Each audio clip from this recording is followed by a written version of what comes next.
Up next, we have Mary Ellen Lynch from Circana. Mary Ellen, welcome.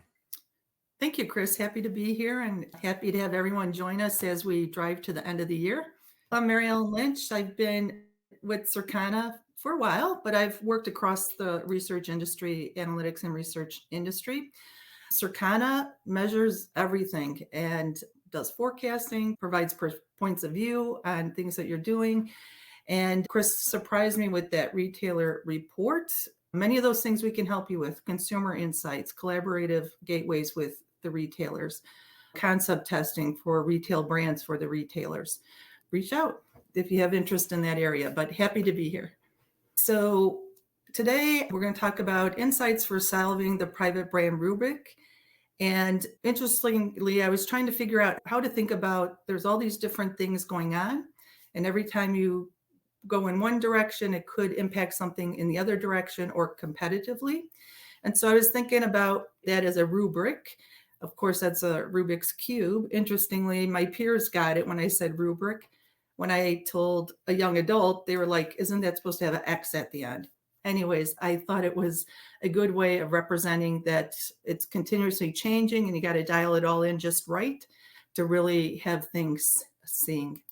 So today we're going to talk about a little bit about the state of private brands, some of the dimensions for growth, some of the things that are happening that are helping to drive the growth, and then squaring up for the year ahead. So let's just start off here.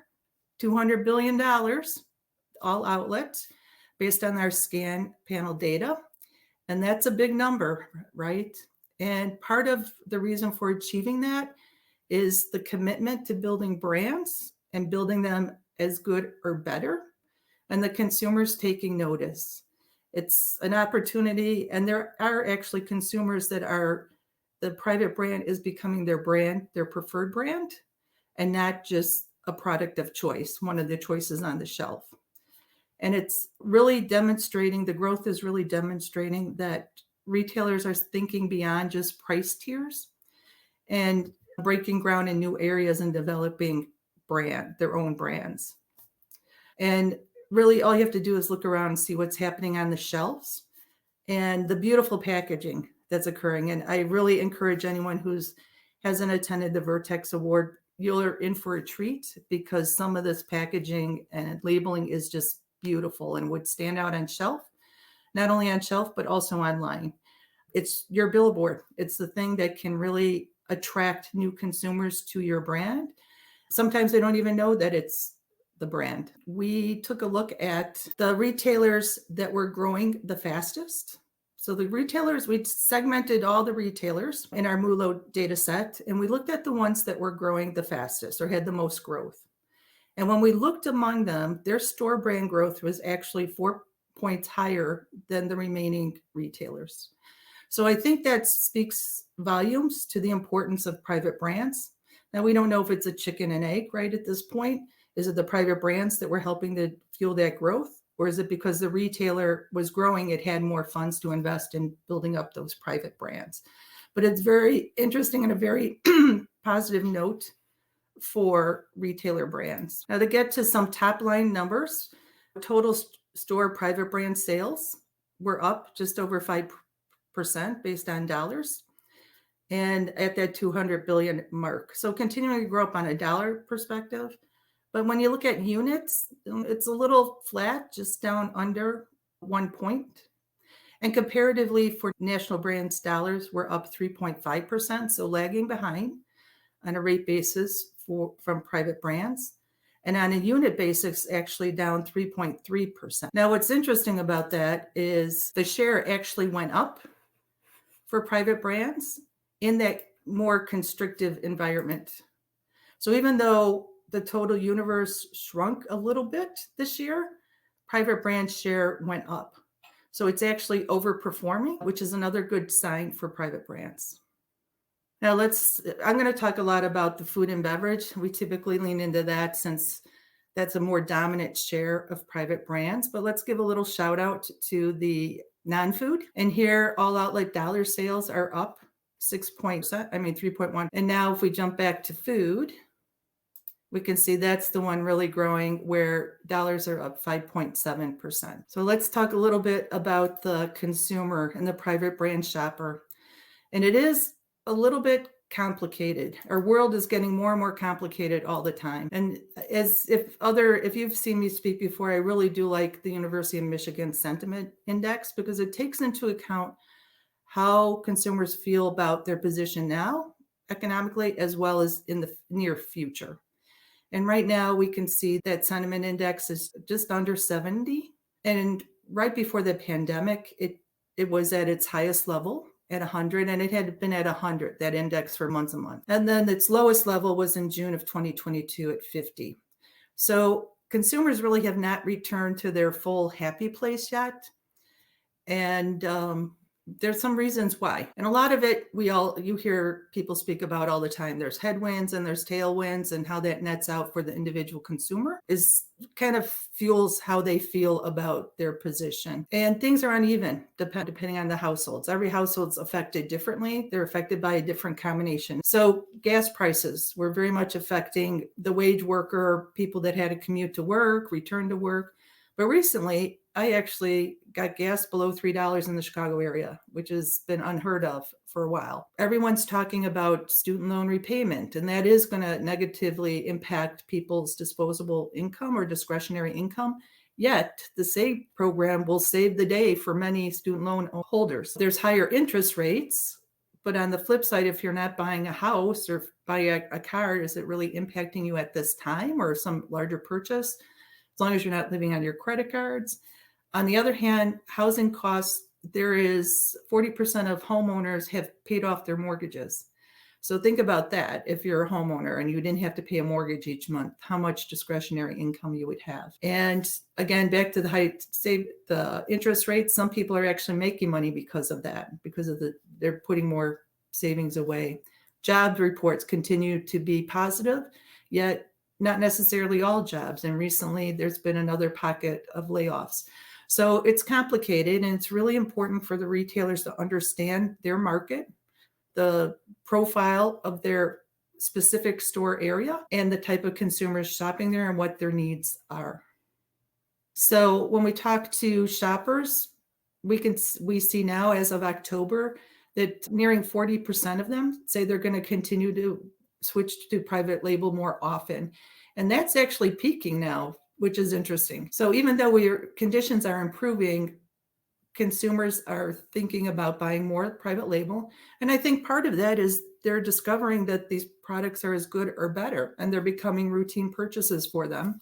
And they're finding other brands where they can save a little money and perhaps then go out to eat, have more in their pocket to go out to eat, where those dinner checks are so much higher now. It's getting more and more challenging to dine out. And we look at who are those consumers that drive more private brand growth, or the consumers who are planning to switch more to private brands. And it is the older Gen Zs, the millennials, the Gen Xs, and or households with teens. So bigger appetites in the household, large households, more mouths to feed, and the middle income households, which are always stretched with their budget. So they're looking more households are looking to switch to private brands, but yet they're also very interested in a good deal, right? So even though they're looking at private brands, they may also be interested in seeing a deal for those brands. So let's take a little look at background on what's happening with promotion right now. And in fact, promotion investment is returning in retail across all food and beverage. This is indexed back to 2019. It hasn't fully recovered, hasn't fully returned, but there is increasing activity. So that means there is going to be more competitive activity for your private brands. The national brands aren't going to take your growth sitting down. They're going to try to bring that consumer back to them, and they're going to try to bring it back with promotions. And so when we go back and think about that research that we did recently, where we looked at the retailers that had the most growth, we looked at them and they are actually leveling the playing field for private brands. In fact, their private brands had the same level of support as national brands. So that's pretty interesting. That's really investing and really building the brand and giving it a competitive presence and really competing for that consumer. And when we talk to consumers about if they're more likely to look for sales or deals, it's pretty consistent year over year. More than half of them are consistently looking for deals. And of course, consumers have been trained to look for deals, right? Not just in grocery stores, but the whole concept of promo codes, for example. Again, surprise and delight your consumer, your private brand consumer, with a deal once in a while. Now, let's take a little closer look at the key categories, the 15s. I like to call them the top 15 categories. These are the top 15 categories that drive over 50% of store brand food and beverage dollar sales. And we like to call these the table stakes. These are where you really have to get it right. These are where you can engage your consumer, your shopper, and potentially trade them up into more aisles, more product categories for your private brand. And if you look at the list, you can see it's the meat and cheese and bread and butter of private brands. They're mass market type products, some more commodity-like, high velocity, less differentiated categories. So think about how can you really get your brand to stand out and get that consumer's attention. They do expect to find value here, so it's really key. And then really understand if your consumer actually perceives that they're getting a deal here. And there's opportunities to fine-tune where you're going to do those deals. This was pretty interesting when we looked at this. And here we're looking at consumer perceived deal. So among people who actually bought the product, what percent of them perceived that they received the deal? And in this case, for oil and shortening and cookies, private brand, less than 10% of them felt they got a deal. And I thought that was pretty interesting for cookies to be low. And then for butter, natural cheese, and frozen seafood, almost just under a third, 27% of the time, greater than 27% of the time, they felt that they received a deal. It's interesting because whether there was a deal or not, they perceived there was one. And everybody likes a deal, right? They want to feel good about having a deal. Now, if we go back to cookies, for national brands, greater than 20% had consumer perceived deals. There's an opportunity here to really understand your consumer. And if you are giving them a deal or greater value, are they really perceiving that? Or do you have an opportunity to fine tune your messaging or your promotion or how you're merchandising your particular private brands? And even with the price and promotion, consumer still need to make room for the trends that never stop, because there's the trends that never not stop, and you're going to need to make room for them on the shelf. So one thing is charcuterie boards, right? They're not going anywhere. And when it comes to refrigerated, there is dairy and then there is everything else. And the charcuterie boards are driving growth there. The millennials love cheese. And it's an opportunity to really surprise, an area where you can surprise and delight the consumer with some new assortments, indulgence, flavors. Also areas where they could treat themselves. So another area, dairy, where we've seen pop up private brands is cold foam, which is interesting for that whole coffee culture at home. And in fact, private brands is outpacing dairy in 11 out of 14 dairy categories.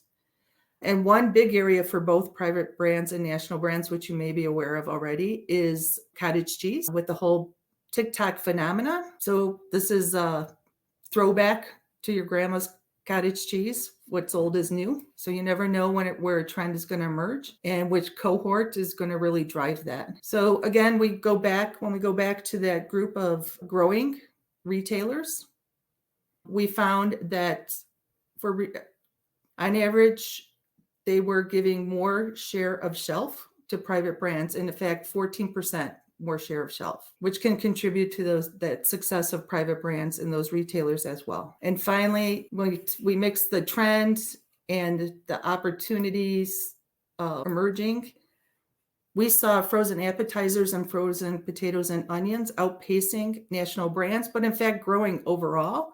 And part of the driver behind that is air fryers.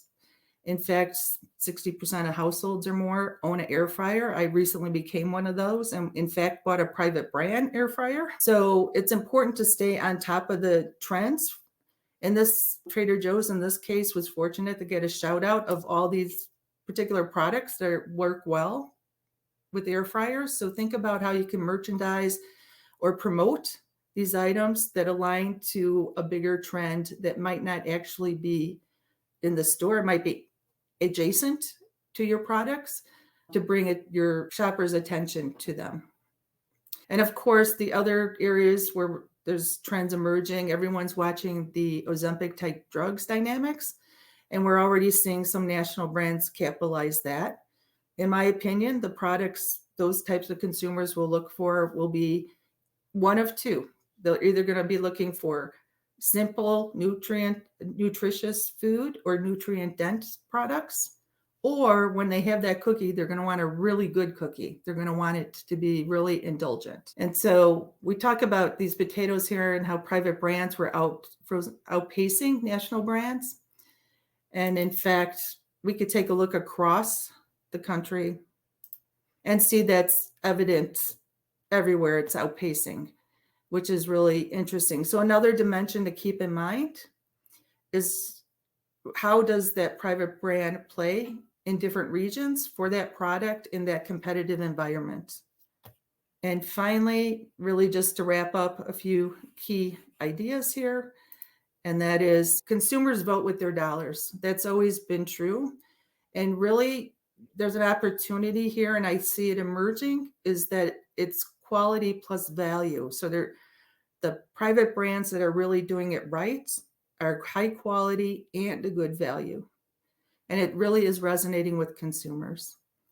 Additionally, got to continue to mind the gap and the threshold, not only versus the national brands, but your competitors, the other retailers' private brands. And again, how do you compare in terms of quality and value? And then keep exploring products that align with macro trends. Innovate for experiences at home. Continue to resonate with consumers. Indulgence as well as health.